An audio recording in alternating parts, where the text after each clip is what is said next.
everyone, today I want to show you how to finish a needlebook similar to this one. This one has 3 sides. The one that I'm going to show you today only has 2, so it just has 1 fold and folds up just like a book. I have a pattern for it if you want to stitch the same pattern. Yeah, that's about it. I already stitched both sides, like the inside and the outside. It's 2 pieces of fabric, just like this. I backstitched around them. I backstitched the inside. The inside is stitched 1 stitch less, just to make it fold a bit nicer. You can stitch the backstitch of the inside to the same size, but if you stitch 1 stitch less, it will fold a bit better because it won't bunch up on the inside if you have the same amount of fabric. Like if you look here, if I fold it like this, it will be a bit harder, and it folds a bit better if you use one stitch less. So I stitched both pieces, the inside and the outside, and I ironed on an interfacing on both pieces. You don't have to do this step, it's just to make it a bit more stable. You don't have to do it, but the pieces will lie a bit more stable, and if your fabric's a bit floppy, like the book would tend more to will wrinkle a bit more, and if you iron on interfacing, the lines will look a bit straighter and a bit more stable, just in case. So now I will start with stitching. Sorry, don't mind my cat. She is very overly attached, so she always wants to be where I am and be involved in everything I do. So here you can see her messing around. I hope you don't mind her. The first step I'm going to do is cut the edges, because if you don't cut the edges and you fold those in to sew it together, this will bunch up and create a bug, and the edges won't lay as nicely. So I will cut those, and I will cut right here, because this is where it will fold up and it will also create some bunching, and if I stitch the middle of it, it will also be in the way.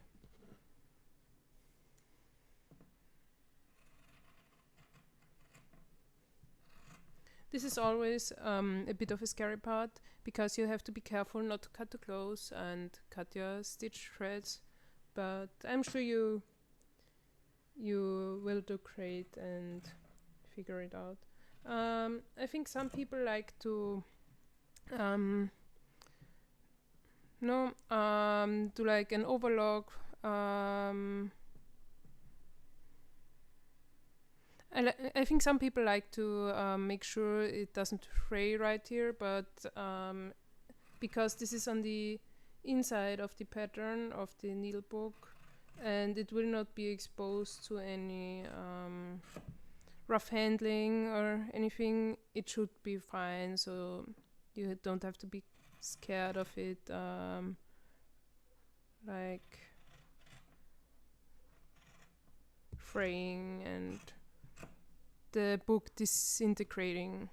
So now I have it like this. Cut a bit wonky, but it's not an issue. You don't have to be too precise. I myself am not a perfectionist, so you don't have to either. But if you want to make them all exactly the same, you're free to do so. I don't mind. It's not gonna be visible on the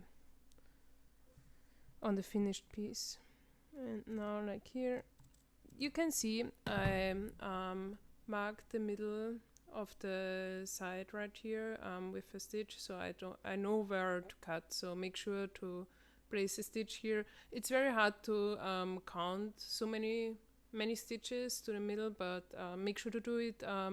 It will make your life very easy. Or easier, as if you don't. I just couldn't. It would be very hard for me. So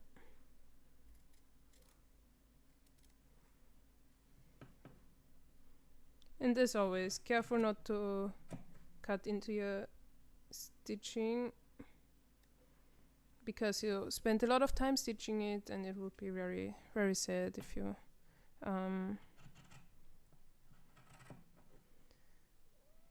you destroyed it on this step. I always question if people that do like sticking on knitting feel the same or feel even more unsafe. I think cutting scissors and crafting is always a dangerous combination. So now you have your pieces like this. Like put the back sides together, just like this. So now I'm going to take my needle and thread. I took 2 strands of thread, because the whole piece is stitched 2/2, so like two pieces of floss over 2 threads. It's a 32 count linen. You can use 60 count Aida to get the similar look, but I would recommend using over two stitching, because it's I'm now going to stitch right in between, and if you have Aida, you would have to stitch right into the Aida, and I don't know if it will look right. I guess you could do it like half stitches, but it wouldn't look that clean, and in my opinion it looks a bit better if you have over 2 stitching. So now I'm going to stop my thread, make sure it doesn't pull out.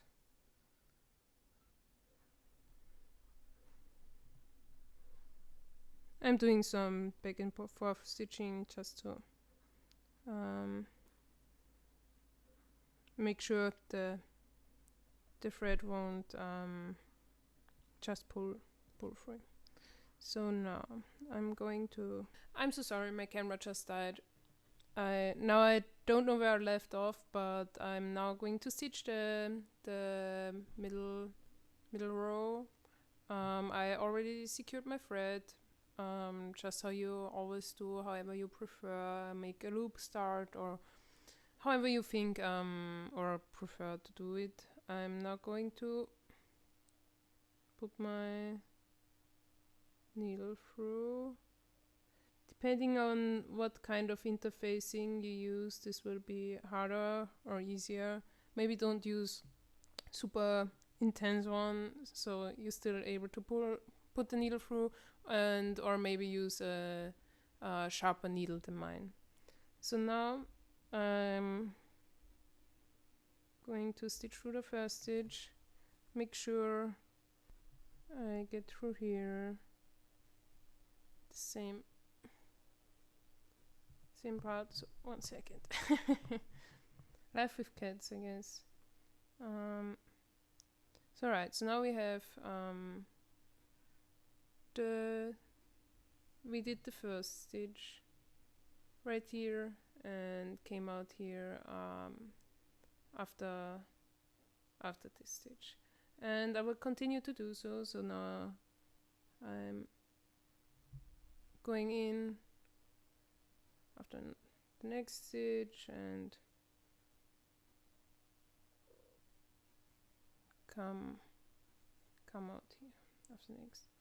I will stitch the full row and come back to you as soon as I'm done. So now I'm finished with the middle row, with stitching the middle part.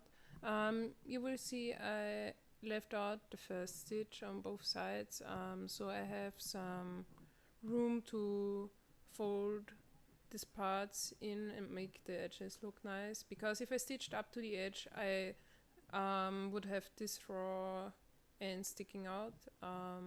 So yeah, this is kind of the hardest part of the whole piece. So if you've done this, you're good to go. You made it. The next things are going to be lots easier. Don't mind my cat again. She just doesn't know what I'm doing here or what's going on. So yeah, I didn't cut the thread, because if I cut it, I would have to thread it in and then start again. But since I'm going to stitch the outside, it's in a good place to continue stitching. So now I'm going to fold the edges in. You could iron them in just to make your life a bit easier and smoother. So I'm going just to park the needle right here, so I have some room.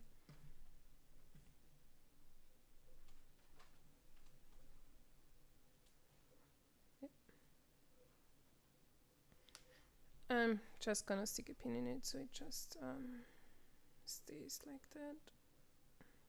And the other side, make sure everything is in place. So now just going to put the needle in, and so it's right on the edge right here. So yeah, now you're going to stitch through your back stitch. I hope it focuses on the right part and on the one side, and then put it on the back stitch right on the other side. Now here you have to be careful, because we did do one stitch less on the inside. So now when I'm going back, I have one back stitch on the other side too, but for the middle stitch there I don't have a stitch, so I will just skip it. Go back to the other side. Be careful not to pick up any threads you don't want to pick up. Make sure everything stays where it should. Pull tight. Now you have done the hardest piece of the edge. So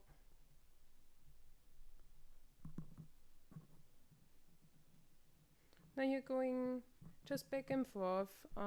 So I came out through this stitch and I'm going back through that stitch.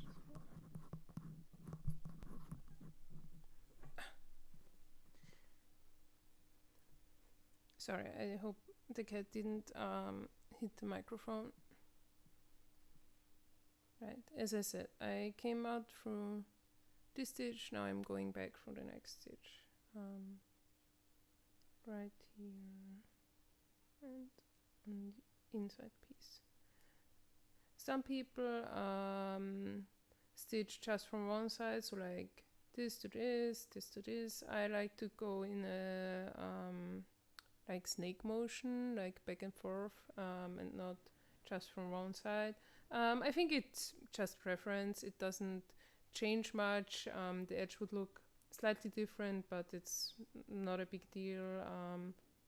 The stability won't be compromised in any way, so it should be fine.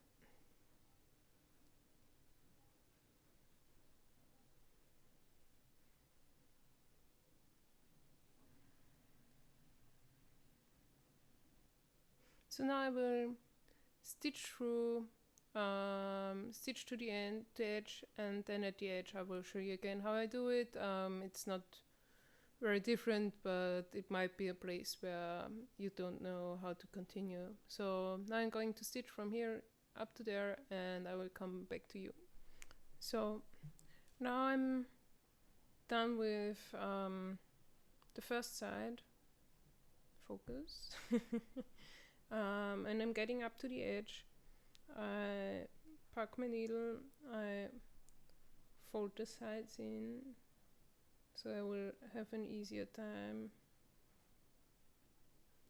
and I fix it with a pin, so I don't have to worry about those pieces sticking out when I'm doing the edge.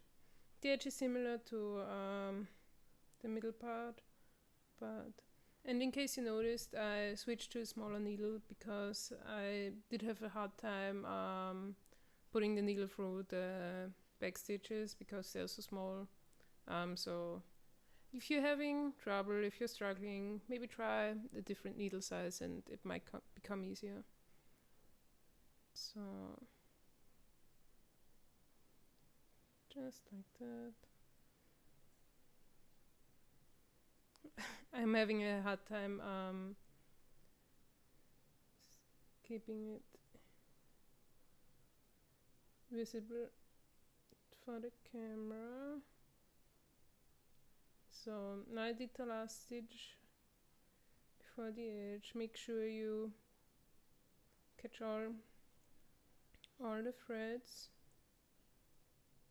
and I'm doing each back stitch at a time so I don't mess up. It's a bit fiddly. It might get easier with time, but it's just a fiddly part. Now we're almost done with the hardest part. Pushing the sides in a bit more because they're gapping too much.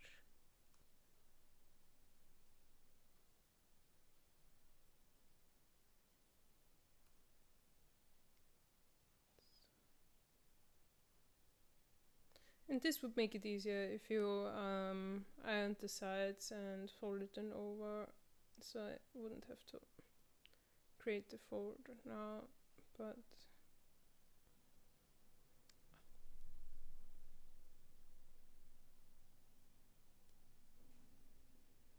so this is the edge.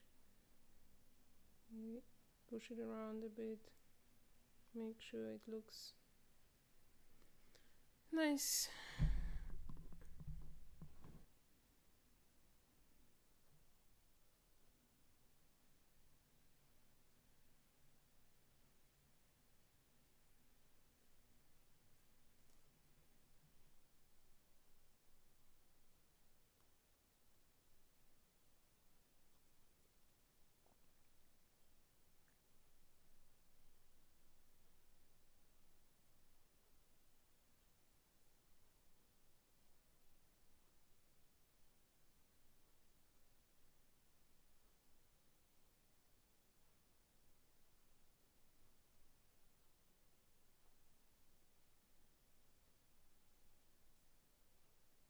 So now I'm going to stitch this side, go to the middle there and show you how I do this part again. So now I finished all those sides. Now I'm again at the middle part, and you see that gap in the back stitch. I didn't stitch it because I'm also gonna skip it because the inside has one stitch less, and so it makes it easier to fold because the inside then has one stitch left, as I said. So now I'm here.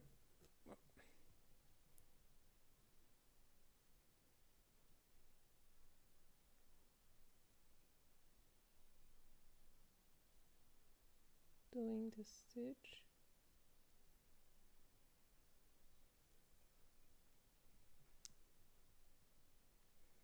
And I skipped the missing back stitch and go for this one, and right into the next on the back side, just like this. Same as we did on the other side. Always make sure to pull your stitches tight. Now you see how I go back and forth with my stitching. Yeah. Now I'm going to finish the rest of the sides, and I will show you how it looks finished. So now I finished stitching all the sides.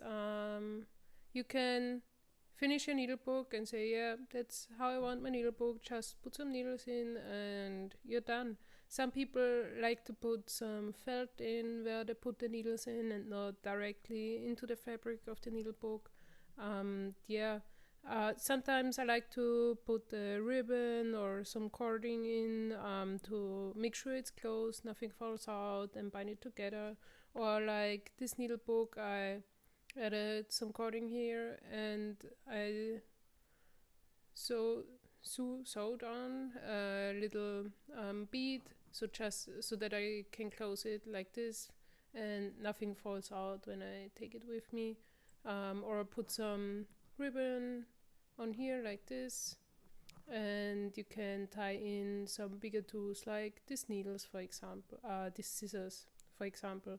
Or you can put in some small pockets like this. You backstitch around a smaller piece of fabric and you whip stitch it on, or you backstitch where the pocket should be stitched onto the needlebook and connect the back stitches just like you did with the sides of the piece.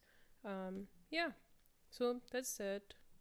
I ironed it a bit so it has a smoother finish, but yeah, that's how it's done, how I do it, and I think it turned out quite great. If you like the pattern, you can get it at my Etsy store, but don't feel compelled to it. You can add any of your own needlebook patterns and use this finishing on it. It's however you prefer. If you like this, if you want to see some other of my stitching stuff, maybe I will do a biscono like this and show you how it's done. But I think there are already lots of videos out there, so I don't know what I could tell you more or new stuff about it.